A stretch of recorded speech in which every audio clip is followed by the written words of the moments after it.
Society of BMS College of Law, Bengaluru, an institution whose jurisprudential legacy stretches across more than 5 decades, argument, the pressure of cross-examination, and the refined fire of adjudication.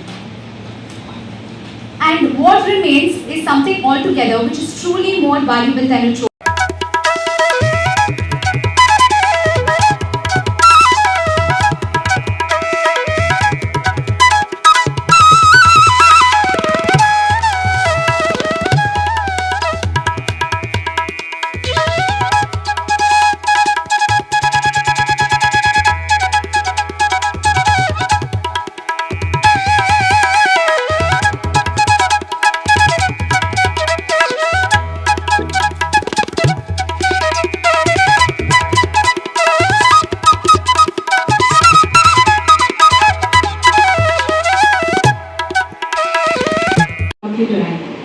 Before we proceed, let me tell you what this moment truly means.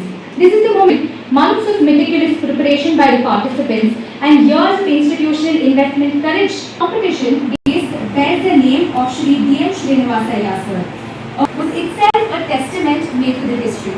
A testament trust must be made available to who are willing to pursue it with utmost sincerity, and hence his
ಅಣಕು ನ್ಯಾಯಾಲಯ ಅಂತಕ್ಕಂಥದ್ದು ಒಂದು ಕೇವಲ ಒಂದು ಸ್ಪರ್ಧೆ ಅಲ್ಲ. ಇದರಲ್ಲಿ ಕಲ್ತಿದ್ದನ್ನು court ಮುಖಾಂತರ ಹೇಗೆ ವಾದ ವಿವಾದಗಳ ಮೂಲಕ ಜಾಣ್ಮೆಯಿಂದ ಪ್ರದರ್ಶಿಸಬೇಕು ಅನ್ನೋದಕ್ಕೆ ಒಂದು ಅವಕಾಶ ಇದೆ. ಈ ಅವಕಾಶದ ಕಾರಣ ಇದನ್ನು ನಾವು ಬರೀ ಸ್ಪರ್ಧೆ ಅಂತ ಪರಿಗಣಿಸದೆ ಇದು ಮುಂದೆ ಕೋರ್ಟಲ್ಲಿ ಹೋಗಿ ವಾದ ವಿವಾದ ಮಾಡಲಿಕ್ಕೆ ಒಂದು ತಯಾರಿ ಅಂತ ಅಂದ್ಕೋಬೋದು. ಹಾಗಾಗಿ ಈ ವಿದ್ಯಾರ್ಥಿಗಳು 24 ಸಂಸ್ಥೆಗಳಿಂದ ಬಂದಿದ್ದಾರೆ. ಬಂದು ಈ ಒಂದು ಸ್ಪರ್ಧೆಯಲ್ಲಿ ಭಾಗವಹಿಸ್ತಿರುವಾಗ ಅದರಲ್ಲಿ ಪ್ರತಿಯೊಬ್ಬರು ವಿನ್ನರ್ಸ್. ಯಾಕೆ ಅಂತಂದರೆ ತಿಂಗಳಾನುಗಟ್ಟಲೆ ತಯಾರಿ ಮಾಡಿರ್ತಾರೆ. ಇದು ಪ್ರದರ್ಶನ ಇರೋದು ಆ ಒಂದು ಅರ್ಧ ಗಂಟೆ 1 ಗಂಟೆ ಸಮಯದಲ್ಲಿರ್ಬೋದು. ಆದರೆ ಈ ತಯಾರಿ ಬಹಳ ಮುಖ್ಯ. ಹೇಗೆ ಕೋರ್ಟ್ನಲ್ಲಿ ವಾದ ವಿವಾದ ಮಾಡುವಾಗ ಕೇವಲ ಹರಟೆ ಅಲ್ಲ, ಆದರೆ ಕೆಲವು ಸಂದರ್ಭಗಳಲ್ಲಿ ಜೀವ ಉಳಿಸೋದು ಕಳೆಯೋದು ಅಂಥ ಒಂದು ಸನ್ನಿವೇಶ ಬರ್ತದೆ. ಹೇಗೆ ತಮ್ಮ ಬುದ್ಧಿವಂತಿಕೆಯನ್ನು ಉಪಯೋಗಿಸಿ ನ್ಯಾಯಪರವಾಗಿ ವಾದವನ್ನು ಮಾಡಬೇಕು ಅನ್ನೋದಕ್ಕೆ ಒಂದು ಅವಕಾಶ. ನ್ಯಾಯಾಲಯಗಳು ಇರೋದು ನ್ಯಾಯವನ್ನು ವಿತರಿಸಲಿಕ್ಕಾಗಿ. ಅದಕ್ಕೆ ಒಂದು ವಾಹಕವಾಗಿ ನ್ಯಾಯವಾದಿ ಇರ್ತಾನೆ. ಆ ವಾಹಕ ಎಷ್ಟು ಪರಿಣಾಮಕಾರಿಯಾಗಿ ವಾದವನ್ನು ಮಂಡಿಸಿ ನ್ಯಾಯವನ್ನು ದೊರಕಿಸ್ಕೊಡ್ತಾನೋ ಆ ರೀತಿಯಲ್ಲಿ ಮಾತ್ರ ನ್ಯಾಯ ಸಿಗ್ತದೆ. ಆದ್ದರಿಂದ ಈ ಒಂದು ಜಾಣ್ಮೆಯ ಅಂಶ, ತಿಳುವಳಿಕೆಯ ಅಂಶವನ್ನು ಭದ್ರ ಮಾಡ್ಕೊಳ್ಳೋದಕ್ಕೆ ಇಂತಹ ಮೂಟ್ ಕೋರ್ಟ್ಗಳು ಅನುಕೂಲ ಆಗ್ತದೆ, ಅವಕಾಶ ಕೊಡ್ತದೆ. ಅದನ್ನು ಹೆಚ್ಚು ಬಳಸ್ಕೋಬೇಕು, ತಮ್ಮ ತಯಾರಿಯನ್ನು ಮಾಡ್ಕೋಬೇಕು. ಇದು ಒಂದು ರೀತಿಯ ಸಮಾಜ ಸೇವೆ, ಕೇವಲ ಒಂದು ವೃತ್ತಿ ಅಲ್ಲ, ಸಮಾಜ ಸೇವೆ. ಆದ್ದರಿಂದ ಇದಕ್ಕೆ ಅತ್ಯಂತ ಹೆಚ್ಚಿನ ಪ್ರಾಮುಖ್ಯತೆಯನ್ನು ಕೊಡಬೇಕು. ಅಣಕು ನ್ಯಾಯಾಲಯದ ಒಂದು ಅವಕಾಶ ಹೇಗೆ ಇನ್ನೂ ವಿದ್ಯಾರ್ಥಿ ಆಗಿರುವಾಗಲೇ ಒಂದು ನ್ಯಾಯಾಲಯದ ಒಂದು ಸನ್ನಿವೇಶವನ್ನು ಪರಿಕಲ್ಪಿಸಿ ಎಷ್ಟೋ ಸಂದರ್ಭದಲ್ಲಿ ನಾನು ನೋಡಿದ್ದೀನಿ ಆ ಚರ್ಚೆಗಳು ವಾದ ವಿವಾದಗಳು ಯಾವ ಮೇಲ್ಮಟ್ಟದಲ್ಲಿರುತ್ತೆ ಅಂದರೆ ಕೋರ್ಟ್ನಲ್ಲೇ ಇರೋದಿಲ್ಲ. ಆದ್ದರಿಂದ ಇದು ಬೆಸ್ಟ್ ಪ್ರಿಪ್ರೇಷನ್ ವಿದ್ಯಾರ್ಥಿಗಳಿಗೆ.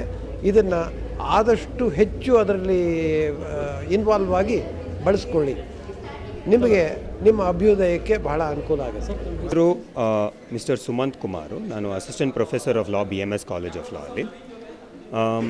ಈ competition BM Srinivasaiah 11th moot court competition ನಮ್ದು ಆಗ್ತಾಯಿದೆ 2026.